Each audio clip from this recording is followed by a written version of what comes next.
problemas familiares importantes, pues realmente nosotros nos quedamos ahora sí que prácticamente en la calle. No había dinero, no teníamos dinero para nada. ¿En qué momento dijiste voy a ser cirujano transgénero? Tuve la oportunidad de irme a Italia a hacer urología reconstructiva, estuve unos meses allá. Hacía lo que era más que nada reconstrucción de pene y de uretra. Cuando regreso a México nadie estaba haciendo eso, nadie hacía lo que yo estaba haciendo. Pacientes transgéneros de Estados Unidos me buscaron en Guadalajara porque dentro de la urología pediátrica hay un trastorno que es problemas de intersexo, donde las niñas nacen con genitales masculinos. Y hasta el momento llevamos más de 280 casos de pacientes operados de reasignación de género de hombre a mujer. Oye, ¿y cómo ha sido romper un chorro de mitos en la urología? Cuando empiezo a hacer cirugía transgénero, me invitan Yolanda Andrade me invita a su programa allá en Moyo, a México, y me habla y me dice, ¿sabes qué? Quiero que vayas a hablar de cirugía transgénero a mi programa a nivel nacional. Entonces realmente digo, ¿sabes qué? Digo a mi esposa, la verdad es que no sé si ir o no, porque es como salir del closet, ¿no? Y ahorita actualmente, pues me da mucha risa porque pues hay muchos chavos que van saliendo y que son tiktokeros y que son de Instagram y se anuncian como que son las maravillas en haciendo cirugía estética genital, y ahí es donde entro en todos los congresos a desmentir todos los mitos y todas las mentiras, porque son muchas mentiras que se dicen en TikTok y en Instagram sobre la cuestión de la urología y la estética genital y la reconstructiva también.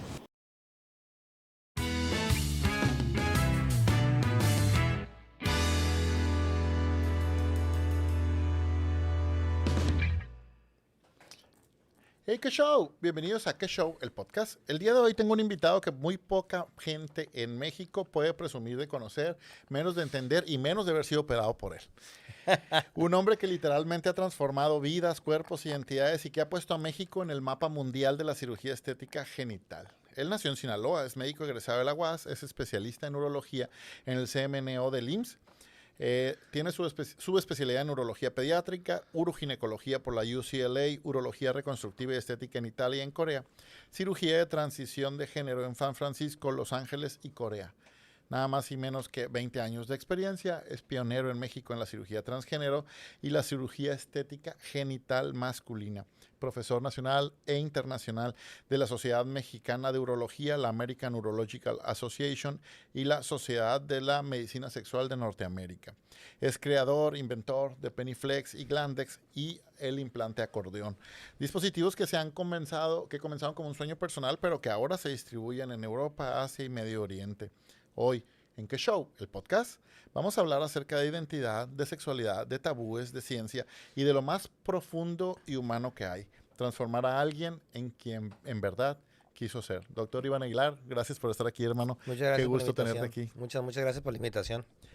Oye, yo conozco un chorro de ti por todo lo que hemos platicado, pero hay mucha gente que no te conoce y es importante, ¿no? Entonces vamos a empezar ahí el mitote desde las bases, ¿va? Ok. Muchos médicos tienen muchas historias bien duras, ¿no? Pero pocas son muy transformadoras. ¿Cuál fue el momento donde tú dirías, ahora sí, voy a ser urólogo? Bueno, la verdad es que yo toda la vida le dije a mi mamá que iba a ser cirujano plástico. Desde que crecí, desde que empecé a estudiar medicina, siempre quise ser cirujano plástico. Iba a ser cirujano plástico y plástico. Entonces, cuando llegué al primer año de especialidad, del R1 en Tijuana, que me tocó hacer en la Clínica 20 del Seguro Social, allá en mi R1 como troncal, me di cuenta que no me gustaba la cirugía plástica. Y todavía recuerdo que mis hermanas estaban enojadas porque había decidido estudiar urología. ¿Les truncaste los sueños a tus hermanas? Sí, de hecho, platicando así con la familia, les dije, ¿saben qué? Yo no voy a ser cirujano plástico porque siento que no es un área para mí, nada más la pura estética. Y al final del día decidí buscar urología porque buscaba una especialidad que tuviera todo, ¿no? Que tuviera consulta, que tuviera cirugía, que pudiera ver niños, mujeres, hombres. Y la urología es una de las especialidades más completas que hay dentro de la medicina porque ves las tres ramas, los niños, las mujeres y los hombres. Haces consulta nada más, puedes hacer cirugía y dentro de la cirugía hay cirugía endoscópica, laparoscópica, robótica, endourología, urología abierta, cirugía abierta. Entonces, es una carrera muy, muy completa. Y por eso me decidí a hacer urología. Y ya en el transcurso del camino de trabajar y de estar de mis especialidades, sobre todo la urología pediátrica, pues se fueron agregando otras inquietudes y ya de ahí empezó a nacer lo que era la urología reconstructiva y me empecé ya a abocar a lo que era la urología reconstructiva, sobre todo por los niños y después, aunque no quería hacer cirugía plástica, me metieron casi a fuerza a la urología estética y bueno, y ahorita veo lo que es todas las ramas de la urología, pero estoy muy encaminado a la cuestión de la urología reconstructiva y estética. Súper bien. Todo el mundo ve al doctor Iván Aguilar, el cirujano exitoso, ¿no? Pero nadie ve al joven que empezó desde cero. ¿Qué fue lo más difícil de estudiar, no sé, medicina en la UAS? Pues mira, la verdad es que nosotros veníamos de una familia acomodada. Ujú. Se podría decir que no tenía ningún sacrificio, pero en ese inter, por problemas familiares importantes, pues realmente nosotros nos quedamos ahora sí que prácticamente en la calle. Ok. Entonces yo entro a estudiar la UAS precisamente porque no había dinero, no teníamos dinero para nada. Ok. Entonces de estar en un estatus económico muy bien acomodado, venimos a la debacle y empiezo a estudiar la UAS. Mis hermanos todos estudiaron en escuelas en la Autónoma de Guadalajara, en el TEC de Monterrey, y yo quería estudiar medicina. Entonces la UAS fue la única opción que tuve a mi alcance. Y estudié en la UAS y terminé la UAS y me acuerdo muy bien cuando llego a mi internado a Ciudad Obregón, que los médicos que venían egresados de otras universidades que ya eran especialistas, pues hasta se burlaban de nosotros porque nos decían, eres de la UAS, qué lástima me das. Ah, la madre. Y eso creo que marcó mucho mi forma de pensar como médico y como persona. Y dije, bueno, pues seré de la UAS, pero la UAS es una muy buena universidad y el perico donde quieres verde. Entonces ahí es donde empecé a superarme y a tratar de salir adelante en todo lo que hiciera, para demostrarme a mí mismo y demostrarle a la demás gente que no importa de dónde vengas, qué universidad vengas, si tienes el deseo de estudiar, donde puedas estudiar vas a llegar lejos. Y aquí estamos, aquí Chingón. seguimos trabajando. Chingón. Oye, hablando de decisiones que cambian la vida, ¿en qué momento dijiste voy a ser cirujano transgénero? Pues siempre me gustó la reconstructiva. Cuando yo estaba casi terminando la urología en el Centro Médico Nacional de Occidente en Guadalajara, tuve la oportunidad de irme a Italia a hacer urología reconstructiva. Estuve unos meses allá y hacía lo que era más que nada reconstrucción de pene y de uretra. Entonces ahí me nace la inquietud por la reconstrucción. Cuando regreso a México nadie estaba haciendo eso. Nadie hacía lo que yo estaba haciendo. Venía de un mundo nuevo prácticamente. Okay. Y fue muy difícil romper paradigmas. Y después un grupo de pacientes transgéneros de Estados Unidos me buscaron en Guadalajara porque dentro de la urología pediátrica hay un trastorno que es problemas de intersexo, donde hay una enfermedad que se presenta que es la hiperplasia suprarrenal congénita, donde las niñas nacen con genitales masculinos. Okay. No masculinos, sino que el clítoris, por la estimulación de las hormonas de la testosterona, crece de tamaño, los ovarios a veces no se acomodan adecuadamente o parecen testículos, los labios vaginales parecen escroto, el canal vaginal nace corto. Entonces hay que reconstruir para dejar genitales femeninos. Ajá. En una niña que obviamente es nacida niña, ¿no? Entonces este grupo de transgénero me busca para ver si yo puedo hacer cirugía transgénero, porque en ese momento, estamos hablando en el 2009, 2008, 2009, 2010, casi todos los transgéneros de Estados Unidos tenían que viajar a Tailandia a hacerse las cirugías de transición sexual. Pues obviamente cuando me buscan, yo estaba en Guadalajara trabajando, me busca Cristi, que era una de las representantes de ellos. Pero dije, es que la verdad es que yo no tengo ni la menor idea cómo hacer una cirugía de cambio de sexo, ¿no? Que no se dice cambio de sexo, es una cirugía de reasignación de género. Ese es el nombre correcto, ¿no? Okay. Pues sabes que no tengo ni la menor idea. Entonces me puse a buscar y encontré a una cirujana en Estados Unidos, en San Francisco, que me aceptara para ir a hacer un observership, porque realmente cuando vas a hacer los fellowship allá tienes que tener los USMLE, que son los exámenes para Estados Unidos. Yo no los tenía, entonces fui a hacer un observership con ella y técnicamente pues hacía 2 diarias durante más de mes y medio, pues obviamente te grabas toda la técnica completamente, claro, ¿no? Y ya cuando regreso a México empiezo a trabajar con los pacientes. empezamos con los primeros pininos ahí con los pacientes a hacer las cirugías. Nos estaba yendo muy bien. Después conozco otro amigo que él es el jefe de cirugía transgénero del Monte Sinaí de Los Ángeles, que es un hospital muy reconocido a nivel mundial. Y Maurice, que es el jefe de transgénero, él es de Monterrey, pero vive allá en Los Ángeles. Pues lo conocimos, platicamos, intercambiamos experiencias y se vino conmigo a trabajar a México. Yo fui con él. Entonces, de tal manera que estuvimos intercambiando nuestras técnicas, nuestras ideas. Y de ahí ya nace lo que era mi técnica ya depurada de cirugía de transgénero. Y hasta el momento llevamos más de 280 casos de pacientes operados de reasignación de género de hombre a mujer. 3 doritos después, 280 resignaciones de género. Así Wow. es. Oye, ¿y cómo ha sido romper un chorro de mitos en la urología? Pues ha sido difícil. De hecho, cuando empiezo a hacer cirugía transgénero, me invitan Yolanda Andrade me invita a su programa allá en Moyo, Ajá. a México, y me habla y me dice, ¿sabes qué? Quiero que vayas a hablar de cirugía transgénero a mi programa a nivel nacional. Entonces realmente le digo, ¿sabes qué? Le digo a mi esposa, la verdad es que no sé si ir o no, porque es como salir del closet, ¿no? De estar aquí en Culiacán y ser urólogo pediatra y urólogo de mujeres. Yo aquí en Culiacán, pues obviamente trabajé en el hospital pediátrico, trabajé en el hospital de la mujer como urólogo femenino y en el hospital pediátrico como urólogo pediátrico. Entonces, y en mi práctica privada, pues ves mujeres y niños y también veo hombres, pero decía, bueno, imagínate el impacto que va a llegar a la sociedad que yo salga del closet ahora sí, digan, ¿sabes que este doctor hace cambio de sexo? Entonces, en aquellos momentos, 2011, 2012 más o menos, era un impacto muy fuerte, ¿no? Así lo pensé yo. Total, me dijo, ¿sabes qué? Anímate, tú no pierdes nada. Al final del día, tengo que empezar como científico, porque para mí eso es ciencia. Claro. Entonces, fui, me presenté y no, todo lo contrario de lo que pensaba, ¿no? Pensaba que iba a ser una debacle y al contrario fue un boom en cuanto a mi práctica médica, ¿no? Entonces, luego entrar a lo que es la cuestión de la cirugía estética genital, que en aquel momento nadie estaba haciendo, así que si acaso algunos 2 o 3 cirujanos plásticos nada más, pero dentro del mundo de la urología ningún urólogo estaba haciendo cirugía estética genital. Entonces yo me voy a Corea a entrenarme cirugía transgénero de mujer a hombre. Okay.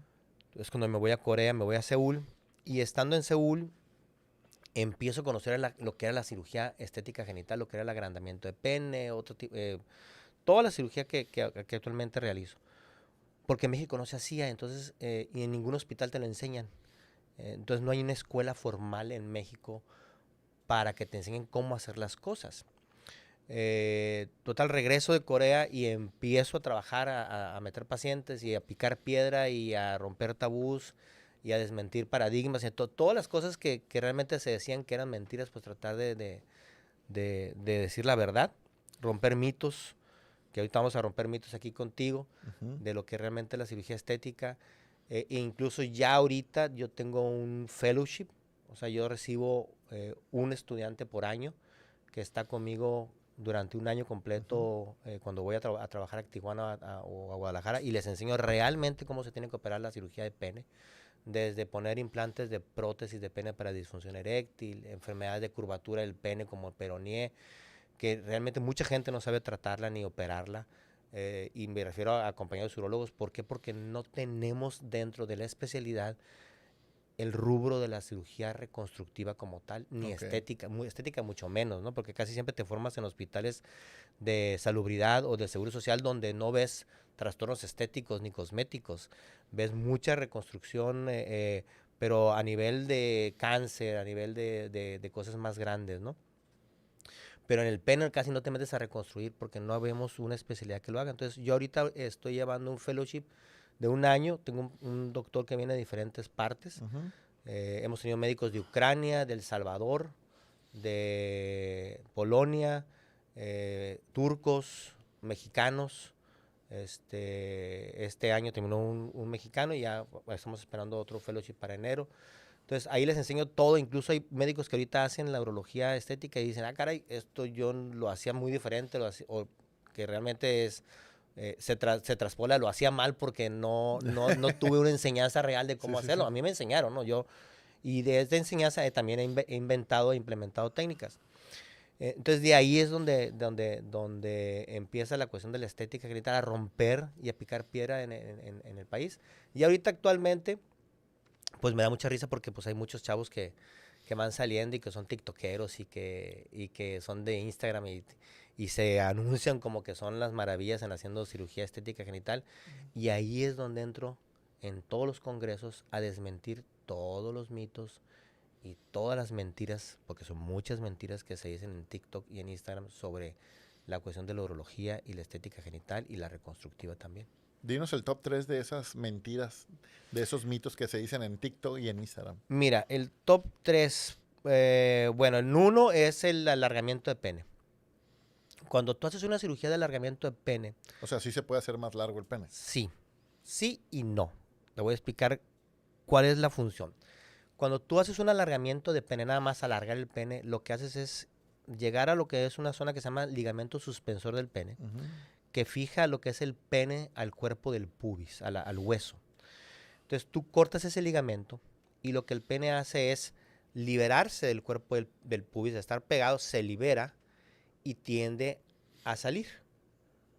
Entonces en flacidez sí llega a aumentar de 3 a 5 o hasta 6 centímetros. En flacidez, pero en erección no. Cuando el pene se erecta, se pone duro, va a tener la misma longitud que tenía. ¿Por qué razón? Porque tú no estás cortando los cuerpos cavernosos. Los cuerpos cavernosos del pene, que es donde llega la sangre y se produce la erección, imagínate que son 2 bananas pegadas. Entonces, son 2 bananas pegadas. Entonces, cuando tú haces una liberación de ligamento, esas bananas nada más se separan y salen, se protruyen.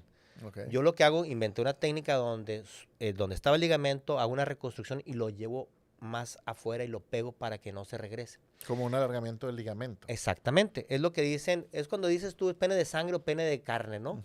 El pene de sangre es el hombre que tiene el pene que cuando está flácido se ve chiquito. Ajá. Y cuando se erecta mide 15 centímetros.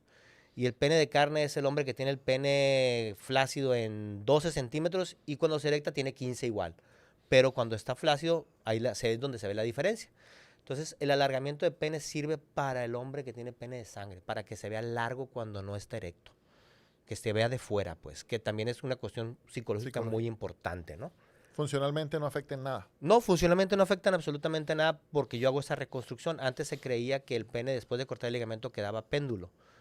Perdía la erección rígida. Yo con lo que hago esa reconstrucción que hago que el pene quede igual de rígido. O sea, sigue anclado, pues. Sigue anclado, pero se alarga el ligamento. En lugar de estar anclado a lo que es el hueso del pubis, lo anclo a la aponeurosis abajo de la piel. Okay. Y eso hace que el pene quede fijo, pero más externo, y ya no se regrese. Súper bien. Y luego pongo un pedacito de silicona ahí, en donde estaba el ligamento, para que no se retraiga. Entonces ese es el principal mito, que el pene realmente no se alarga como tal. Nada más lo liberamos para que el efecto visual sea de alargamiento. Entonces eso es muy importante porque llega un paciente, ellos en su cabeza ya vieron muchos médicos y muchas historias en Instagram y en TikTok donde les dicen que la pene les va a crecer 6 centímetros. Y sí, llega y les crece 6 centímetros en flacidez, pero cuando tienen la erección inmediatamente te hablan y te dicen, ¿sabes qué? Me engañaste, no me creció el pene. Yo tenía una erección de 15 y tú me dijiste que me iba a crecer 6 centímetros. ¿Dónde están los 21 centímetros que me prometiste? A su madre. ¿No? Entonces es muy importante decirle al paciente la verdad. Entonces ese es el primer mito. El segundo mito es que lo he visto mucho y actualmente lo estoy viendo muy frecuentemente, es la cuestión de los suplementos alimenticios. Sí existen muchos suplementos alimenticios que nos ayudan para la función eréctil, que nos ayudan para la fertilidad.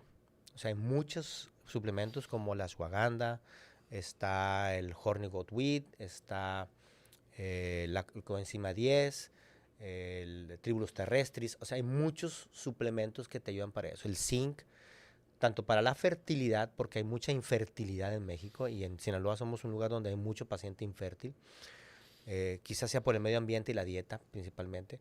Entonces te venden pastillas, entonces te venden multivitamínicos. Entonces, pues me di la tarea de investigar todos los multivitamínicos. Entonces, en una pastilla de ese tamaño te venden 10 multivitamínicos. Entonces, hay frascos, botes en Europa de multivitamínicos y de suplementos. Entonces, la cuestión es muy fácil. ¿Cómo le haces para meter 5 suplementos en una cápsula? Entonces, cuando empezamos a investigar nosotros todo eso, pues me dicen los que hacen los especialistas, me dice, doctor, pues para meter 3 suplementos en una cápsula o en una tableta, pues tendría que ser una tableta de ese tamaño Ok. para realmente llegar a la dosis adecuada. Entonces, esa es una gran mentira, ¿no? El mito de comprar tú pastillitas o cápsulas en el mercado donde tienes más de 3 suplementos, pues obviamente las dosis son subóptimas o no están bien reguladas, entonces es mentira. Tienes que tomar muchas cápsulas, ¿no? Así es. Y el tercer mito que ahorita he visto mucho en las redes, sobre todo, es los médicos que no están certificados. Médicos que no han tenido un entrenamiento formal, sobre todo médicos estéticos, que no son urólogos ni cirujanos plásticos, que se meten a realizar procedimientos de cirugía de estética genital. Sobre todo lo que son rellenos, ¿no? El que tú aprendas a rellenar labios, cara, nalgas, no es lo mismo que rellenar pene. Si a mí todavía hasta la fecha, cuando hago rellenos de pene, puedo dejar alguna deformidad del pene, que tengo ya 18 años haciendo esto, que todavía me quedaban con ciertas deformaciones. Imagínate un médico que no tiene ni siquiera la noción de cómo funciona la erección de un pene. Claro. No es lo mismo rellenar un pene con ácido hialurónico en flacidez que rellenarlo en erección. De hecho, yo inventé una técnica que se llama main shot, que en México no, pues bueno, en México no se puede patentar técnicas por cuestiones de que si tú inventas algo de alguna técnica quirúrgica, queda para el patrimonio de la humanidad. Ujú. Pero es un día que yo inventé donde llevo al pene a una semierección y luego inyecté una nueva técnica de aplicación del hialurónico para tratar de disminuir todo ese tipo de complicaciones que es la deformidad del pene. Entonces, si a mí que tengo tanta experiencia todavía puedo tener esos problemas, imagínate a un médico que de buenas a primeras, porque es médico estético, dijo, a mí se me va a ocurrir hacer hialurónico en el pene y vamos a ponerle, y no solamente eso, entrenan gente. Ok. Entrenan gente, o sea, tienen cursos de entrenamiento de cómo hacer rellenos de pene. Entonces, ojo. Y cuando veas un costo bajo, ese es el cuarto mito, te voy a decir, es cuando veas un costo bajo para un alargamiento de pene, huye ahí porque es tu pene. Y nomás tienes uno. Claro. Yo veo publicaciones que dicen ácido hialurónico en pene, 10,000 pesos. ¿Qué ácido te están poniendo? Sí. ¿Quién te lo está poniendo? ¿Dónde se entrenó? Porque todos te van a poner fotos de sus antes y después inmediatamente. Pero no te mandan la foto del paciente a los 3 meses. Claro. Y además suben las fotos, las mejores fotos. Las fotos feas las guardamos en el cajón, Sí, claro. ¿no? Entonces eso es otro, quizás sería Un el mito. quinto mito, ¿no? Sí, sí. Que te van a enseñar fotos, que te enseñen fotos de 3, 4 meses después del procedimiento. No inmediatamente, porque todos enseñamos las bonitas. ¿Y qué opinas? Bueno, hay muchos que se anuncian que hacen tatuajes que también hacen estética masculina, ¿no? Que dicen perlas, ¿o cómo? Perling. Perlas. ¿Qué opinas de eso? Bueno, mira, ahí no, la opinión, pues ahí se rompe un poquito, porque realmente los que empezaron con las perlas fueron ellos. Ujú. Nosotros no teníamos conocimiento de hacer perlas. ¿Sabes quién me enseñó a mí a poner perlas? Un reo. Un preso me enseñó a mí a poner perlas. Porque me preguntaban, oiga, oye, ¿hay perlas? ¿Qué? Pues a mí me habían enseñado eso, ¿no? Entonces, los reos... ¿En qué R vas con el reo Así a es. poner perlas? Entonces, ex convicto en mi consulta me dijo, no, doctor, mire, agarramos un cepillo de dientes, lo afilamos, le sacamos punta y las fichas de dominó las pulimos hasta dejarlas hechas bolitas. Entonces, él me enseñó cómo se hacían. Bueno, nunca lo hice. Cuando llego a Corea, allá ya lo estaban haciendo. Entonces, cuando yo regreso a México, pues ya había una fila como de 1,000 tatuadores que hacían todo eso. Entonces, el tatuador se mete a la cuestión de colocar perlas en el pene y son muy buenos poniéndolas. Pero el problema no es que la pongas. El problema es qué haces si se te infecta. Claro, sí se complica. ¿Qué haces si se te necrosa la piel? ¿Qué haces si le pegas a un nervio? Entonces, obviamente, cualquier persona que se meta a poner cualquier dispositivo implantable en el cuerpo, pues tiene que ser un médico. Y desafortunadamente no está regulado. Que sean muy buenos poniéndola, pues son muy buenos. No puedo negar. Yo si agarro un chango y le enseño a manejar un camión todos los días de Lomitas Cañadas, lo va a manejar todos los días. Sí. Pero cuando se choque, va a ir de frente y va a seguir chocando y chocando y chocando hasta que llegue a las cañadas y se regresa a la lomita. ¿No? Sí, sí. Entonces, ese es el problema principal. Y eso no está regulado en México. ¿No? Ni siquiera las perlas están reguladas. Ok, donde sea las agarran. Pues dices que liman fichas de dominó. Exactamente. Y ya actualmente hay una compañía que se dedica a hacer perlas a nivel mundial. Ya las venden de silicón, de muy buena calidad, etcétera, etcétera. Pero al final del día, ellos lo toman, por ejemplo, en Estados Unidos, ellos lo toman no como un procedimiento quirúrgico, lo toman como un procedimiento de modificación corporal. Y es muy importante, por ejemplo, la FDA, que ahorita nosotros platicamos que estamos haciendo la FDA para el implante Peniflex. La FDA, todo ese tipo de perlas y de estrellitas y todo que se pone abajo de la piel, lo tiene contemplado como modificación corporal, ni siquiera lo tiene contemplado como una cuestión de medicina. Y lleva un montón de cosas, por ejemplo, no puedes usar anestesia. Todos los que se ponen perlas en Estados Unidos se los ponen sin anestesia. O sea, tiene que ser en vivo, como igual que el tatuaje. Supuestamente debe de entrar solamente en la capa subdérmica, no puedes meterte más allá. O sea, tiene una serie de estipulaciones que caen dentro de que no deben estar regulados por medicina. Okay. Que eso se traspola a México. Y hay un chavo en la Ciudad de México que lo hace, y hace incluso reconstrucciones de lóbulos de oreja, hace muchas cosas. Un tatuador. Un tatuador. Y lo hace bien. O sea, no sé dónde aprendió, pero lo hace bien. Tú ves sus resultados y dices, bueno, ok. Pasa. Pero al final del día no es médico. Uh-huh. Entonces, pues, ahí ya depende de la idiosincrasia de cada persona, ¿no? Si vas a ponerte en las manos de alguien que no tiene ni un título, o si vas y te pones en las manos de alguien que te cobra más barato. Sí. Porque al final del día... Y que no sabe qué resolver, ¿no? Al final del día todo recae en eso, ¿no? Claro. En el precio. En el costo, en el precio. Oye, Corea, Italia, San Francisco, UCLA, ¿qué buscabas allá afuera que no había en México? Conocimiento. Yo cuando regreso de UCLA de hacer cirugía vaginal, pues haz de cuenta que se me abrieron las puertas en mucho conocimiento que no tenía. Cosas que nosotros estamos haciendo aquí, que quizás eran técnicas de 1970, 80, allá estaban revolucionando. Por ejemplo, cuando yo regreso a México, regreso con una novedad, que era la aplicación de toxina botulínica, de Botox, para una enfermedad que se llama vejiga hiperactiva, que es aquellas mujeres que van al baño constantemente, muchas veces en el día, incluso se les sale la orina, pierden orina sin sentir. Entonces aquí tenemos medicamentos que obviamente, digamos que si había 5 generaciones de medicamentos del más viejo al más nuevo, nosotros todavía seguíamos en el 1 y en el 2, y en Estados Unidos ya estaban en el 3, en el 4 y en el 5, y aparte tenían el Botox. Entonces llegabas tú y dices, pues, ¿cómo es posible que estemos tan atrasados? Sí. Entonces cuando yo empiezo a poner Botox en el Seguro Social, en el centro médico, se reían de mí mis maestros. Se burlaban, eso no sirve, ¿para qué pones eso? Cuando lo empiezo a aplicar. Y empieza a funcionar. Se empezaron a callar muchas bocas. Y luego fui el primer médico en América, estoy hablando desde el Canadá norte de América hasta el sur de América. Hasta en poner Botox en próstata y en poner Botox en esfínter urinario. Y yo soy el que patentó en Estados Unidos, sí patenté la indicación mundial de Botox en eyaculación precoz. Eso yo lo inventé. Órale. Y lo tengo patentado. Entonces, cuando yo me hago el botoxólogo del hospital, pues se reían de mí.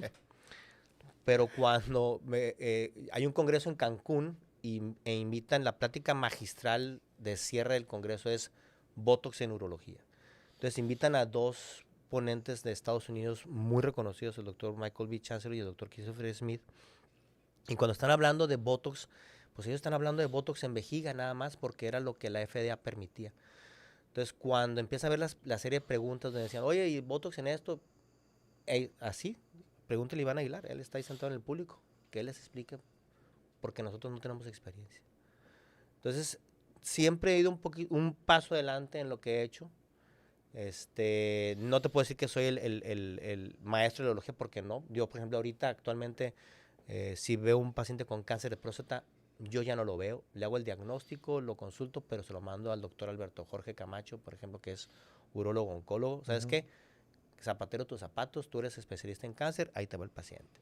Oye, que hay una cuestión de la laparoscopía, doctor René, encárgate de la laparoscopía. Oye, que el robot, doctor Efren, te encárgate del robot. Entonces, yo ya estoy muy enfocado en ciertas áreas. Veo la urología general, pero me he enfocado mucho en mi área. Y creo que ese es el futuro de la medicina. Tendemos a ser todólogos. Sí, sí. Y eso nos pierde mucho. ¿Cómo eso del Botox en la próstata, para qué es? El Botox en la próstata, anteriormente, pues lo que veíamos es que disminuía un poquito el volumen de la próstata.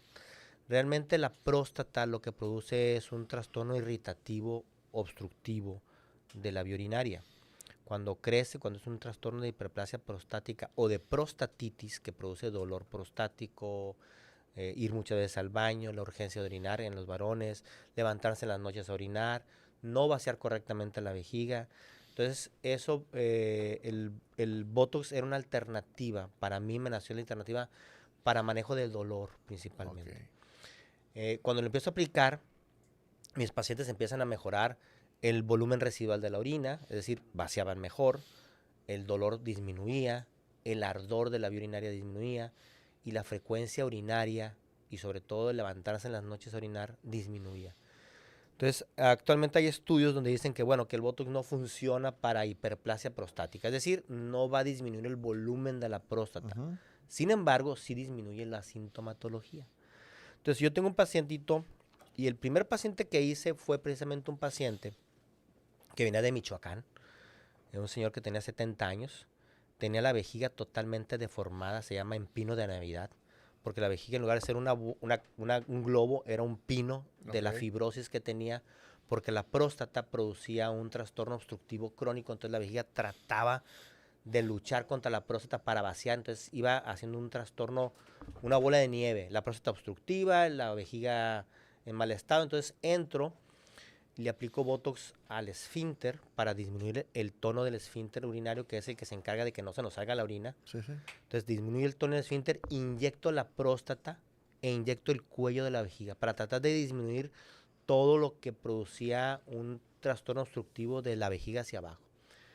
Y el paciente lo metimos porque ese paciente tenía cardiopatía, no podía operarse de la próstata, estaba contraindicado. Entonces, un paciente que no tenía otra alternativa más que ahora sí que el perdido a todas va. Sí. Entonces le dije, ¿sabe qué? Tenemos este tratamiento, estamos probándolo, no tenemos en sí un registro de que funcione, pero nosotros estamos haciendo esta investigación y creemos que le puede ayudar. Si usted se anima, pues lo hacemos. Entonces, tenemos un protocolo de investigación, lo incluimos en el protocolo, el paciente aceptó, firmó las hojas, lo pasamos. Me acuerdo cuando lo inyecté, no había agujas de inyección para próstata, no existía en el mercado eso. Entonces, la inyectamos con una aguja de inyección de varices esofágicas. Entonces fui con la jefa de gastroenterología, que en paz descanse, que también era aquí de Sinaloa. Y yo le dije, ¿sabes qué, jefa? Vengo a pedirle un apoyo de paisanos, a ver qué quieres, me dice. Porque eran caras, no eran baratas. Sí. Fíjese que estoy haciendo esto, quiero inyectar la próstata, pero necesito una aguja de inyección delgada, de las que ustedes usan para inyectar las varices esofágicas en pacientes con cirrosis. Claro que sí, me dijo, te la voy a regalar una. Entonces era una aguja que medía como 2 metros, ¿no? 3 metros, era gigante. Entonces yo me metía con la aguja. Una banderilla. Y en aquel entonces no había cámaras, ¿no? Entonces me metía con la aguja, inyectaba la próstata y atrás estaba Gilberto Paz, mi compañero de residencia en aquel entonces, en donde estábamos trabajando. Bueno, que él estaba haciendo conmigo la residencia. Y le decía, inyéctale. Y él inyectaba. Entonces inyectamos la próstata por primera vez en el 2005, ya habíamos terminado la especialidad. Y el paciente mejoró dramáticamente. De traer una dilatación de riñones por la falta de vaciamiento, llega con los riñones menos inflamados, la vejiga con un mejor vaciamiento, el paciente orinando cuando estaba predestinado a vivir sus últimos días pegado a una sonda. Entonces ahí fue donde digo, está funcionando. Entonces empezamos a aplicar más y empezamos a ver que funcionaba y de ahí se fue, lo empecé a hacer como un procedimiento ya de rutina en mis pacientes que no querían cirugía y que querían mejorar su nivel de vida en cuanto a no levantarse las noches, no correr al baño, no tener incontinencia urinaria. Ya, chingón.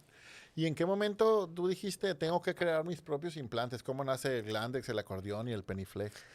Bueno, dentro de la estética genital, pues hay muchas técnicas para el engrosamiento de pene. Que me faltó ese mito. Échalo. Sí, mira, el mito principal es lo largo del pene. Todos piensan que porque tienes un pene largo va a ser más placentero para la mujer y no es así. Yo creo que es el mito más importante que tenemos que tratar. Realmente la vagina, la única zona erógena, es decir, que provee placer sexual sensitivo, son los primeros 2/3 de la vagina. Entonces estamos hablando que es una región de aproximadamente entre 5 y 7 centímetros. Por eso Master y Johnson diagnosticó la enfermedad de micropene cuando el varón tiene menos de 7 centímetros de largo. ¿Por qué? Porque son esos 7 centímetros que le va a brindar placer a la mujer. Okay. Más de 7 es vanidad. Más de 7 es vanidad. Así es. Entonces, micropene es menos de 7. De 7 en adelante es un pene normal. Okay. Pero Master y Johnson no eran médicos quirúrgicos, eran psiquiatras, ¿no? Entonces, ellos veían la cuestión de la sexualidad diferente. Entonces, ellos decían que el micropene era porque esos 7 centímetros que la mujer tiene de vagina eran lo que tenía que satisfacerla. Y la satisfacción de la mujer no viene en lo largo. Si tú tienes un pene muy largo, a la hora de tener relaciones sexuales, el golpeteo del pene sobre el cérvix va a producir dolor. No estoy diciendo que haya mujeres que les guste largo, no estoy diciendo, pero la media mundial nos habla que un pene largo lastima el cérvix. Pero el pene grueso, gordo, produce placer. Porque esos 7 centímetros que se van a dilatar, se van a distender, esa distensión de las fibras vaginales es lo que produce el placer sexual. Entonces, por eso la mujer siente más placentero un pene grueso, gordo, que un pene largo. ¿Ok? Como pirulí, como le dicen a un paciente. No creo que me quede un pirulino. Entonces, dentro de las técnicas que tenemos para la estética genital está el de llevar grasa al pene para hacerlo más grueso, el de aplicar ácido hialurónico, o el de poner, en aquel entonces, pues utilizamos mallas de matriz dérmica, son unas mallas que se sacan de lo que es la piel del cerdo y se utilizan principalmente para pacientes quemados o para reconstruir zonas de pacientes que tienen grandes zonas de pérdida de piel, se ponen esas mallas. Entonces se empezó a implementar abajo de la piel para producir grosor. Como volumen.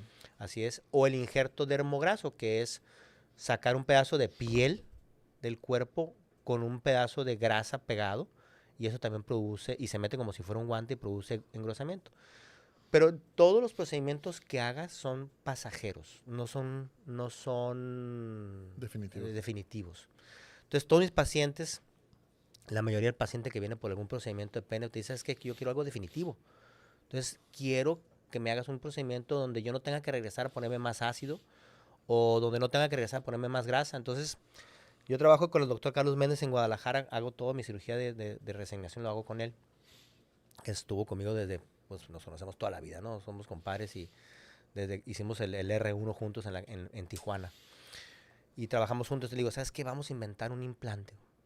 Entonces, ¿qué implante dentro pues en urología no había implantes para eso. Entonces, ¿qué implante hay dentro de la cirugía plástica que podamos traspolar a la cirugía estética genital masculina? Digo, ¿sabes qué? Un implante de pantorrilla, delgadito, el más chiquito que tengamos, a ver si cabe. Y ahí me puse a pensar y a pensar y a pensar y a darle vueltas y vueltas hasta que me cayó el 20. Digo, yo tengo que inventar un implante. Y empecé a dibujar, que soy pésimo dibujante. Okay. Entonces contraté a un diseñador Yo, ¿sabes qué? Esto es lo que traigo en la cabeza, ayúdame a plasmarlo. Lo diseñamos, hicimos el diseño, empezamos, ya llevamos 6 generaciones de implantes. O sea, desde que empecé, en 2012, 2013, empecé a diseñar el implante. Y llegamos a un diseño que era la generación 1, digamos, ¿no? Ok, ya tenemos el diseño, ahora, ¿cómo le hago para hacer el implante? Otro reto. Entonces, a buscar en México quién me pudiera diseñar un implante de silicón. Pues resulta que no existe nadie, ¿no? No existe nadie en México, no existe nadie en Brasil, no existe nadie en Centroamérica. Incluso no había quien me ayudara en Estados Unidos. Entonces, un primo mío, un primo hermano mío, es cirujano plástico también. Él vive en Connecticut, en Nueva York. Desde hace muchos años se fue a vivir allá como cirujano plástico. Pero antes de ser cirujano plástico, él tenía mucho la inquietud de la cuestión del manejo de artes plásticas. Incluso él estuvo en Beverly Hills trabajando en efectos especiales y él ayudó a hacer a los creadores de la máscara del hombre lobo en Londres, de la película. Entonces le dije a Gerardo, entonces le hablo a Gerardo, oye Gerardo, fíjate que traigo esta inquietud y quiero hacer un implante de silicón, porque pues, obviamente el silicón es el material más inerte que puede permanecer por más tiempo dentro del pene, suave, ¿no? Me refiero a suave porque el titanio pues obviamente permanece toda la vida, pero que sea suave. Me dijo, ¿sabes qué, primo? Desconozco, ya estoy desconectado de todo eso, pero dame chance, déjame averiguar. Pues total, pasaron 2, 3 semanas y ya me hablan y me dice, ¿sabes qué? Ya encontré quién te puede ayudar, nomás que te tienes que venir aquí a Nueva York. Entonces me fui a Nueva York a tomar clases de cómo hacer silicón. Ya. Cómo fabricarlo, cómo prepararlo, cómo diseñarlo. Entonces, conseguir el silicón grado médico. Y el primer implante Peniflex nace en la cocina de tu casa, aquí en mi casa. Gracias. Encuentro unos chavos aquí en Culiacán muy movidos que hacían impresiones 3D, que se llama Elecan, un comercial gratis para ellos. Sí. Y le digo, ¿sabes qué? Traigo esta idea y ya traigo este implante, entonces necesito que me hagas un molde 3D con esas especificaciones, así, Para poder replicarlo. para poder hacer los moldes del implante y poder inyectar el implante, el silicón y crear el Peniflex. Pues total, después de 100 moldes después de causa y error, llegamos a un molde, fabricamos 6, 7 medidas.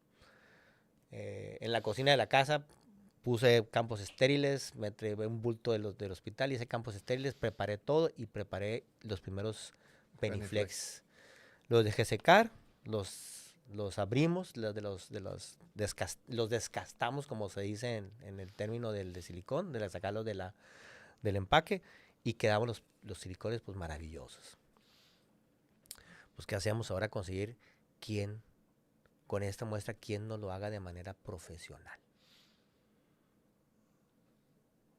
Y entonces ahí vamos a buscar a Europa, a Turquía, a China, a Estados Unidos, y encontramos en Estados Unidos quién nos hiciera los silicones como lo queríamos, con las especificaciones médicas, con todo.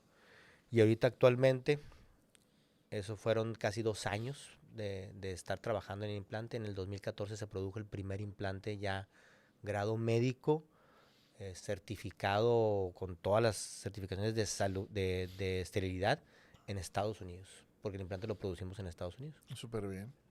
Y ya lo tenemos en México y luego sacamos lo que era el permiso COFEPRIS para poder tener la regulación adecuada para poder implantarlo. ¿Cómo fue? Primero patentaste, luego el permiso de COFEPRIS. Sí, primero patento, luego permiso. Y ahorita estamos precisamente ya en el proceso del permiso de la FDA para poder pues distribuirlo en Estados Unidos y en todo el mundo. Estando ahí, viene un médico de Ucrania al curso, al fellowship conmigo de estética genital, y entonces ve Peniflex y me dice, ¿sabes qué? Esto no existe en Europa. A la par, en ese entonces ya estaba también promocionado en Estados Unidos con el 2016, 2017 más o menos, otro implante. Muy diferente al mío, no tiene nada que ver con el mío, es totalmente diferente. Es un implante que tiene malla y tiene otras cosas que a mí no me gustan, pero bueno. es otra marca, ¿no? Sí. Entonces me dice, es que no, en Europa no hay. Me interesa muchísimo llevármelo para allá. Pues total, le dimos un paquete de implantes, se los llevó, le funcionaron muy bien. Y después me contacta ya una compañía en Turquía. Y me dice, es que nos interesa tu implante y queremos traerlo a todo lo que es Turquía, Medio Oriente. Y es cuando ya me voy ya a trabajar a Turquía, a operar. Entonces voy a Turquía a operar pacientes y a entrenar médicos. Y de ahí empiezo a ir a Jordania, a Dubái, a Egipto, a Polonia, a Azerbaiyán, Ucrania, Turquía. Chingón. ¿Y a- te cupieron los sellos en el pasaporte? Sí, ahí el pasaporte está Ahí va. todo lleno ahí Ahí va. Sí, y entonces empiezo a ir a muchos lugares y muchos médicos llegan a operar, a entrenarse conmigo allá a Turquía, sobre todo Turquía, que es mi sede, cruzando el charco. Ok. Y ahí empiezo a entrenar a los médicos, a cómo poner el implante y a entrenarlos sobre técnicas de estética, porque cuando van conmigo a poner el implante, pues casi siempre, oye, fíjate que tengo un paciente que no quiere implante, pero quiere esta cirugía, ¿lo operamos? Pues bueno, lo operamos, entonces pues aprovecho y los opero, ¿no? Entonces, Ok. y así es como nace la distribución en lo que es Asia. Asia y Medio Oriente. Y ahorita el año que viene, si Dios quiere, vamos a estar entrando ya en Japón y en Corea. Súper bien. ¿Y cómo nacen los otros implantes? Pues igual, los pacientes que llegan y me decían, oye, doctor, quiero que me pongas una bolita, pero quiero que me pongas 3, 4 bolitas. Pues yo tenía el concepto de Peniflex. Bueno, ¿qué les parece si hacemos el implante del acordeón? Que el implante de acordeón son 5 o 6 bolitas pegadas, entrelazadas, como si fuera una telaraña. Ujú. Y las pones abajo de la piel del pene, entonces el pene se ve ya con varias bolitas diferentes que se encogen y se estiran con el pene, entonces eso le brinda una cuestión anatómica. Y en la cuestión sexual, pues a lo que nos han dicho nuestros pacientes es que las mujeres disfrutan bastante el roce de la estimulación de esas bolitas, como están distribuidas, producen mucho placer sexual, sobre todo por la estimulación de lo que es el punto G, que muchos médicos dicen que no existe, otros médicos pensamos que sí existe. Confirmo. Confirmo el acordeón. Entonces, y después, igual lo mismo, oye doctor, pues ahora queremos que se agrande el glande, la cabeza del pene, no solamente el cuerpo. Entonces ahí empezamos a diseñar otro implante, llegamos a inventar lo que era el Glandex, que es el implante que va colocado en el glande para aumentar el volumen del glande. Súper bien. Entonces, y realmente casi todo nació para sufragar mis necesidades, ¿no? No las necesidades de los pacientes. Todos fueron naciendo porque los pacientes me pedían cosas y yo iba pues inventando y pensando y creando. Y ya después se hizo como una cuestión de negocio en el implante, ¿no? Claro. ¿Qué implante es el que sigue? Ahorita estoy haciendo pues bueno, ya llevamos del primer Peniflex, ahorita son 6 generaciones. Ok. Esos son 6 implantes que hemos ido modificando y perfeccionando. Ya tenemos la 6ª generación y ahorita estoy haciendo, ya hicimos uno que es el Peniflex pero con bolitas. Ya es el Peniflex con bolas, con perling, con le dicen costillas. Baby Shark, con costillas, con relieves. ¿Por qué Baby Shark? ¿Por las costillas? Sí, porque hay uno que tenemos, es un Peniflex que es se llama biomecánica. Entonces van subiendo como si fuera la aleta de un tiburón y bajan. Okay. Entonces ese está ahorita muy de moda, poniéndose solo en los lugares de tatuajes en Estados Unidos. Entonces lo implementamos y lo agregamos a Peniflex. Y yo creo que la última generación que vamos a tener va a ser, ya de plano, ya no vamos a movernos más, que es el Peniflex, la 7ª generación, donde lo vamos a hacer cuadriculado como los implantes de acordeón para que el implante se adhiera más a la piel del pene y se mueva con ese juego. Como si fuera una malla. Como si fuera una malla, así es. Y Okay. ya, yo creo que yo hasta ahí voy a parar porque cada implante sí sale bastante caro hacerlo. Oye, y así dices ahorita y en un año vas a decir, ay, ahora saqué este y este y este. Sí, mira, de hecho ahorita estoy trabajando con una compañía de Monterrey donde me está cristalizando otras ideas que traigo. inventamos unas agujas para, tomando un modelo que ya existía, inventamos unas agujas nuevas para cirugía vaginal, por ejemplo, en pacientes que tienen incontinencia urinaria. Entonces inventé unas agujas dobles que utilizo para ya no utilizar mallas en la cirugía vaginal. Ideamos, bueno, inventé una técnica donde en lugar de utilizar malla de prolene para la cirugía, utilizo la misma mucosa vaginal, la desgraso y hago un injerto y con esas agujas coloco esa malla natural del propio cuerpo y la suspendo para corregir la incontinencia urinaria de la vejiga caída, por ejemplo. Okay. Y ya no tener que utilizar malla. Y bueno, ahí vamos y no sé, mientras siga trabajando yo creo que se me vienen ocurriendo otras cosas, a ver qué más. Si Dios quiere. El maestro Colmenero, un cirujano maxilofacial muy famoso de la historia, de allá de Madrid, decía, ojalá el cirujano pudiera vivir 200 años, porque siempre se te van a ocurrir cosas nuevas y mejorar y todo eso. Y no es lo mismo lo que se te ocurre a ti a tu siguiente generación de cirujano, ¿no? Sí, yo creo que, bueno, la verdad es que esto se me ha ido, en gran parte, todo esto es porque tengo una enfermedad, ¿no? Y tengo TDAH, tengo déficit de atención, hiperactividad. Entonces, todo el tiempo mi cabeza está revolucionada, 100%. Todo el tiempo estoy pensando. Digo, yo duermo 3, 4 horas diarias. Se me olvida lo que hice hace 72 horas. Mi esposa todo el tiempo tiene que repetirme las cosas 15 veces. Oye, ¿cuándo vamos ¿Dónde vamos a pasar Navidad?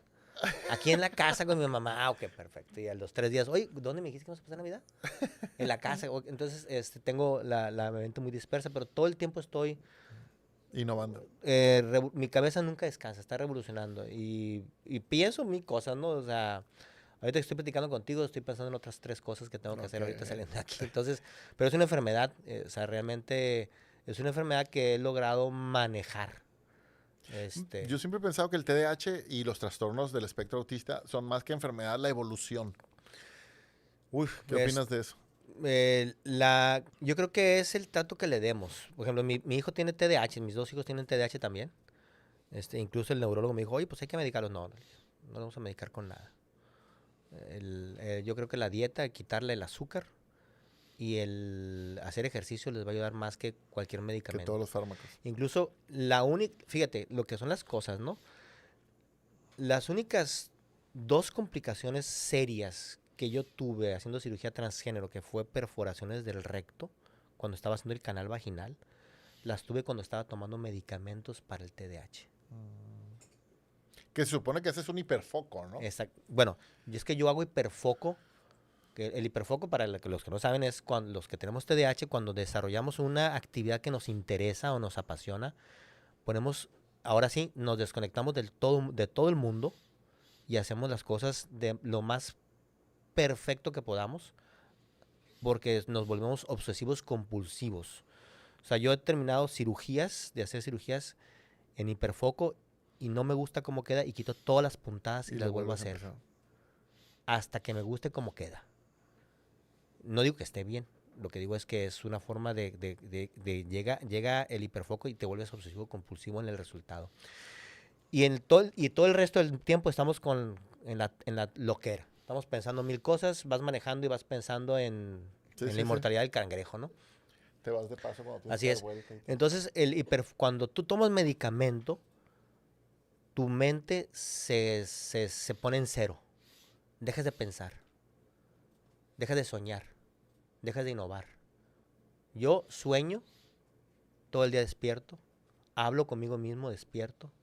O sea, yo voy a veces platicando, ¿sabes qué? Y voy hablando conmigo, ¿sabes qué? Fíjate que ahora que vaya a Estados Unidos voy a hablar con el técnico, le voy a decir que me haga esta innovación nueva. Entonces yo voy platicando conmigo, en voz alta como loco. Entonces la gente va a pensar que vengo cantando en el carro, pero no vengo platicando. Entonces, y el medicamento, haz de cuenta que me quitó todo eso. Entonces estaba totalmente en cero. Mente en blanco. Yo soy, me conoces, soy siempre bromista, dicharachero, serio, mudo, seco. Y las 2 veces que tuve una complicación grave fue cuando estaba en tratamiento. Dije, al demonio con esto. y dejé el medicamento y volví a ser el mismo loco de siempre, pero con menos complicaciones. Y todo súper bien. Sí. Oye, hablando de la cirugía transgénero, ¿no? Que son las complicaciones que dices. ¿Qué porcentaje del éxito de la cirugía transgénero es la técnica quirúrgica y qué porcentaje es la empatía, ¿no? Híjole, yo creo que, digamos que un 60-40, ¿no? O sea, tú puedes ser muy bueno haciendo una cirugía, pero si tú no tienes empatía por el paciente que llega contigo, pues obviamente estás perdido. Porque no somos operadores, somos médicos. Ahora sí que somos como San Lucas, ¿no? Somos médicos de cuerpo y alma. Ajá. Entonces, si no tienes esa vocación, que desafortunadamente ya se perdió. Todos los médicos que están saliendo ahorita nada más son son médicos de dinero, De pandemia. de pandemia, médicos baby doctors que nada más lo único que les interesa es la fama, el reconocimiento y el dinero, Y ChatGPT. desafortunadamente. Y me da mucha pena decirlo por mi profesión, pero eso es lo que estamos viviendo. Nosotros nos formamos, yo creo que cuando no había nada de tecnología, pues no teníamos ni computadoras, Sí, sí, me acuerdo. hacíamos las notas en máquina de escribir. Sí, sí, ¿No? sí. Entonces, si no tienes empatía, no puedes hacerlo. Entonces, yo tengo médicos que me han referido pacientes, me dicen, ahí te voy a mandar un pinche loco. Pero ¿por qué loco, cabrón? O sea, tiene un trastorno Claro, que hay que ayudarlo, ¿no? claro, claro. Entonces, cuando no puedes con un paciente, es más fácil decir que está loco y deshacerte de él. Entonces, cuando llego a operar a los pacientes, pues obviamente radica mucho en mi técnica quirúrgica, ver que les vaya bien en la cuestión de quirúrgica, pero también después de la cirugía. Entonces, por ejemplo, después de la cirugía tengo un equipo que se encarga de cuidarlos, de ir a su hotel o a la casa de recuperación a hacer los cambios de curación, a hacer las curaciones, a quitar la sonda, a enseñar a dilatarlos, a darles una dieta, a mandarlos a terapia de rehabilitación pélvica. O sea, es un equipo multidisciplinario. No es nada más te opero y te doy una patada y que te vaya bien, ¿no? Entonces, el chat, puedes ver mis chats de pacientes, es paciente que opero, tiene mi número privado, entonces todos me mandan WhatsApp, siento esto, me molesta esto, me duele aquello, voy muy bien, o sea, y a todos les contesto, ¿no? Precisamente porque pues, el paciente viene contigo por una dolencia y tú tienes que tratarla, y no solamente curarla en ese momento, sino en lo que sigue, pues. Claro. Y- Entonces nos quedamos con el 60 de la técnica y el 40 de la empatía. Sí. ¿Y qué tema de sexualidad en México crees que todavía falta mucho por crecer, por tratar? Mm, yo creo que todos. Casi todo lo que se trata de sexualidad se trata en privado, ¿no? Se trata en underground. Sin duda el transgénero es muy importante platicarlo, pero creo que el principal problema que tenemos nosotros ahorita es que hemos abierto las redes demasiado a cosas superfluas, ¿sí? Eh, la liberación de la homosexualidad, de la transexualidad, de la heterosexualidad, pues obviamente se pudo ver de una manera, de manera paulatina y no, ahora es una explosión, ¿no? Entonces, y eso hace que la sociedad se divida, ¿no? Porque va a haber gente que es ultraderecha en el pensamiento religioso, que está en contra de la transexualidad, que está en contra de la homosexualidad, y los de la transexualidad están en contra de los heterosexuales. Entonces, en lugar de haber crecido de manera paulatina y poder convivir todas esos cambios de sexualidad o de orientación de género, se pudo haber hecho de manera tranquila, se pudo haber hecho una transición Paulatino. paulatina. No, se dio una explosión precisamente en lo que platicamos en la cuestión del COVID, ¿no? Se hizo una explosión, entonces ahorita después del COVID, ya 4 años después del COVID, empieza a haber la división de la sociedad. No sé si te fijas en redes sociales, ahorita hay más bromas, más chistes, más críticas de racismo, de homosexualidad, de transexualidad. Lo que hace 3, 4 años no podías decirle joto a alguien porque era penado, Sí. como en los 80s, ya actualmente se está volviendo lo mismo. Entonces, creo que los temas de sexualidad en México no se han sabido llevar adecuadamente porque han sido como explosiones de bombas atómicas. Entonces, se explota, se hace un borlote y después se apaga y luego se hace otro. Entonces, en lugar de haberlo hecho todos a la par tranquilamente, creo que eso es lo que nos hace falta en los medios de comunicación sobre todo, ¿no? Porque tú si ves alguna noticia de transexualidad, siempre es una noticia de conflicto. Siempre. No es una noticia de transición adecuada. Siempre cuando abordas un tema de transexualidad, siempre hay un conflicto importante, ¿no? De discriminación, de violencia, de crimen. Cuando hay un montón de cosas que se pueden abordar de la transexualidad y de la homosexualidad y la heterosexualidad, de todos los puntos, de manera habitual. Claro, como debería de ser, ¿no? Así es. Oye, y esto me lleva a preguntarte, has sido pionero en un chorro de cosas, y lo primero que se me viene a la cabeza es, al ser pionero de todo esto, pues tú tienes muchos amigos que son religiosos, ¿no? ¿Y cómo te ha ido con la familia primero, al verte pionero de estas cosas, y luego con los amigos que son religiosos? Pues la verdad es que han sido muy respetuosos. Han sido muy respetuosos. Mi familia pues me ha apoyado en todo, ¿no? Y me ha visto realmente, como te platico, como científico. Yo hasta la fecha me sigo viendo como científico, no me veo ni como revolucionario, ni pro esto, ni pro otro, ni que participe, ni que sea militante en ningún tipo de corriente ideológica, ¿no? Porque yo soy religioso. O sea, yo voy a la iglesia, mis hijos están bautizados, están haciendo su primera comunión. Incluso no voy a decir nombres, pero le dije a un buen amigo mío que es padre, le dijo, oye, ¿sabes qué? Pues fíjate que pues hago esta cirugía y me quiero confesar, porque pues al final del día pues, vas en contra, ¿no? Voy en contra de los designios del Señor, ¿no? Y digo, no, mijo, tú ya no la armaste. Así de plano. Sí, ¿Y te lo decía en serio? No, me lo decía en serio, muy serio. Tú ya no la armaste. Nos vemos abajo. Así. Tú estás en pecado casi mortal, ¿no? Y llega mi hijo a hacer la primera comunión y voy aquí a la iglesia. No voy a decir tampoco la iglesia, no hace que luego pierda popularidad. Y le digo a mi esposa, es que pues voy a hablar con el padre, pues última hora y me confiesa, pues total. Pues él perdió a todas vanas, entonces me siento con el padre. Y ni siquiera fue en el confesionario, porque había un montón de gente que se iba a confesar por la cuestión de la primera comunión masiva. Digo, padre, fíjese, pues me confía. ¿Cuándo son? ¿Desde hace cuándo no te confiesas? Uy, padre, pues como del 2008. ¿Cómo que? Pues sí, oye, pues, ¿y por qué? Pues fíjese que hago esto, hago el otro, y hago cambios de sexo. ¿Qué? Me dice.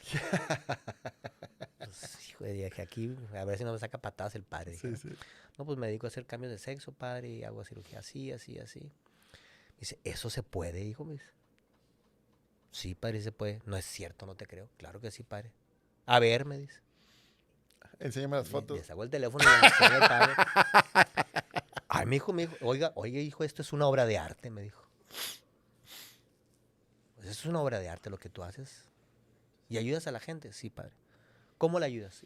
Pues les cambio la vida, padre. Son gente que están torturados, que están...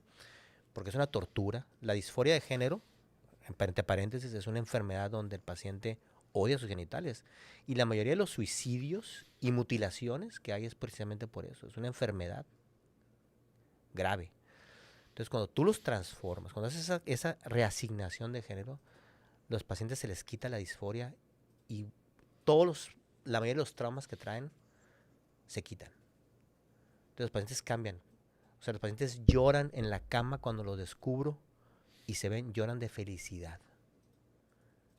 Y a los meses me hablan y lloran de felicidad todavía, porque les cambié la vida. Le digo al padre, pues no, padre, pues todos mis pacientes, como están bien protocolizados, le digo, todos mis pacientes, pues están felices, les cambié la vida. ¿Los ayudaste? Los ayudé. Muy bien, hijo, me dice. Me imagino que te va muy bien, me dice. Pues sí me va muy bien, padre.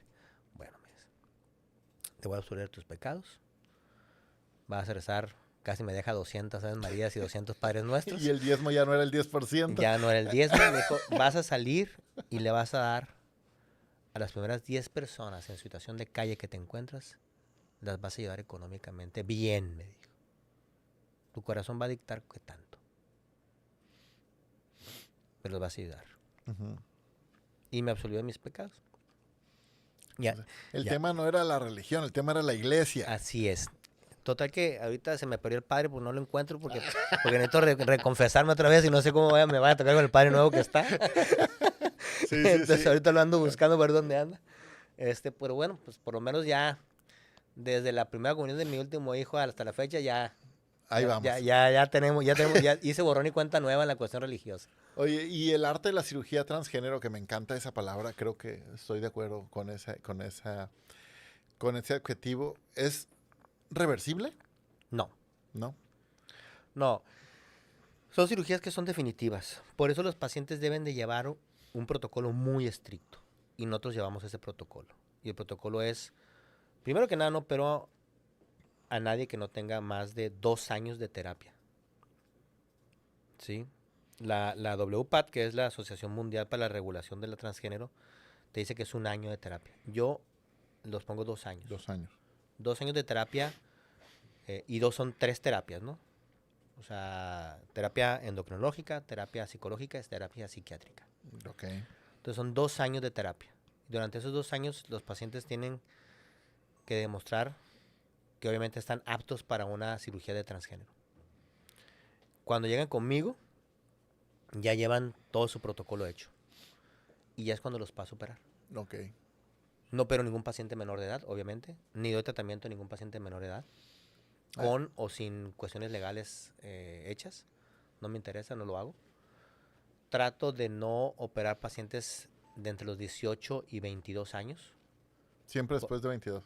Casi siempre. Sí he operado pacientes, pero son pacientes, por ejemplo, operé a una chava de 18 años, pero esta chava desde los 6 años ya estaba totalmente adaptada a su sexo y ya llevaba más de 9 años de terapia psicológica y psiquiátrica. Estaba esperando la cirugía. Nomás estaba esperando su mayoría de edad para operarse. Entonces, en esos casos sí lo hago porque pues ya no son 2 años, ya son 9, 10 años de terapia. Ya.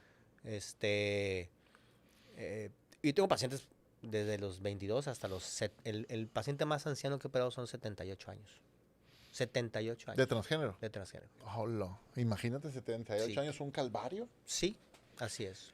Y me han llegado, es impresionante, me llegan con la esposa, los hijos y los nietos a operarse. Y ya todos enterados. pues, Todos listos, enterados. Listos para Sí, eso. porque ya traen un proceso de terapia ya establecido. Y muchos obviamente pierden la familia, ¿no? Claro. O sea, muchos, desafortunadamente, yo le digo, el paciente transgénero es un paciente que vive un infierno en la tierra, desafortunadamente, por nuestra forma de pensar tan obtusa. Porque ni siquiera la comunidad homosexual los quiere. Yo he escuchado a los LGBT decir, ay, esos pobrecitos ni siquiera saben qué quieren de la vida. Nosotros sabemos, a mí me gustan los hombres o a alguna mujer, a mí me gustan las mujeres. Nosotros sabemos qué queremos, pero esos no saben ni qué son. Así se expresan de ellos mucho. Madre mía. Entonces imagínate vivir atrapado en un problema tan impresionante, ¿no? Sí, sí. Entonces cuando los operas, se liberan totalmente. La verdad es que por eso lo sigo haciendo, ¿eh? Súper bien. Cuéntanos, Iván, ¿qué es la Men's Clinic y cuál es su función y para qué sirve? Bueno, Men's Clinic nace, pues hay muchos Men's Health, hay muchos Hasta revistas, ¿no? de todo. Entonces, Men's Clinic nace de una idea que traía de conformar un grupo de médicos donde viéramos nada más la pura atención del hombre. ¿Sí? Obviamente casi todo enfocado al principio en la sexualidad. Un psicólogo, urólogos, principalmente. Y después cirujanos plásticos. ¿Por qué? Porque si te fijas aquí en Culiacán, te puedo contar con los dedos de la mano qué cirujanos plásticos hacen cirugía estética en hombres. Muy poquitos. Porque el varón somos muy batallosos, somos pacientes muy difíciles, muy miedosos, muy Confirmo. muy quejosos Sí, sí, sí. y miedosos. Muy pues. llorones. Entonces, ningún cirujano plástico quiere operar hombres. Entonces, la idea era poner algo para para el tratamiento integral de la urología en la sexualidad. Poner una máquina para, una silla pélvica para eyaculación precoz y para disfunción eréctil, láser para verrugas o láser para rejuvenecimiento de cara, cicatrices en hombres, todas las terapias que nos llevaran a la cuestión de fertilidad y sexualidad. Y después nació de que, oye, ¿sabes qué? Ya estoy aquí y fíjate que me duele la rodilla. Quisiera ver si alguien me podía infiltrar la rodilla. Bueno, pues entonces vamos a buscar un traumatólogo que venga aquí a Men's Clinic y nos inyecte la rodilla el paciente para unificar todo en un solo sitio y que el paciente no tuviera que estar buscando diferentes lugares donde irse a atender. Y obviamente, pues, la primera Men's Clinic pues, estaba destinada para hacer aquí en Culiacán. Sin embargo, no se pudo por la cuestión de la narcopandemia y la empezamos en Tijuana. Entonces, en Tijuana llegan los pacientes a Men's Clinic y la mayoría de los pacientes son americanos. Entonces vienen y dicen, pues quiero que atenderme de todo, ¿no? Entonces llegan y desde poner pelo hasta una rinoplastía hasta el engrosamiento de pene. Entonces ahí todo se concentra ahí en lo que es la Men's Clinic. Y ya los pacientes locales pues ya van a terapias, por ejemplo, de disfunción de eréctil o de eyaculación precoz o de enfermedad perone, ya van a sus tratamientos que se tienen que dar cada semana. Ya ellos ya asisten a ese lugar a tratarse. Súper bien. Iván, hoy nos llevamos algo más que conocimiento médico. Nos recordaste que el cuerpo es la casa donde vive la identidad y que hay cirujanos que no solo transforman la anatomía, sino una historia completa. Gracias por humanizar una rama de la medicina que muchos no entienden. Gracias por hablar sin miedo. Y gracias por poner a México en el mapa mundial de la cirugía urológica de reconstrucción y de transición. Gracias, gracias, gracias. Muchas gracias, amigo, por la invitación. Este podcast da para unos 2 más. Te Sí. abro la invitación de una vez para ver si nos aceptas una segunda parte de Claro que sí, claro de que tu sí. podcast. La verdad es que dejamos muchos, Sí. hablamos mucha generalidad y dejamos muchos puntos sobre la mesa. Cuando gustes, amigo, platicamos no solamente de transgénero, sino de estética genital y terminamos todas las inquietudes, porque de aquí van a salir muchas inquietudes de la gente. Exacto. Vamos a recopilar ahí todos los comentarios y todas las preguntas y en el siguiente podcast le vamos a dar duro. Muchas gracias, amigo. Muchas gracias. Y vine con miedo, ¿eh? ¿Ah, sí? ¿Por qué con miedo? Ah, mentira. Ay, ya sé, se me hace raro. Me ibas despidiendo este podcast en esa cámara diciendo pórtense mal y recuerden, viva la cirugía. Pórtense mal y recuerden, viva la cirugía. Excelente.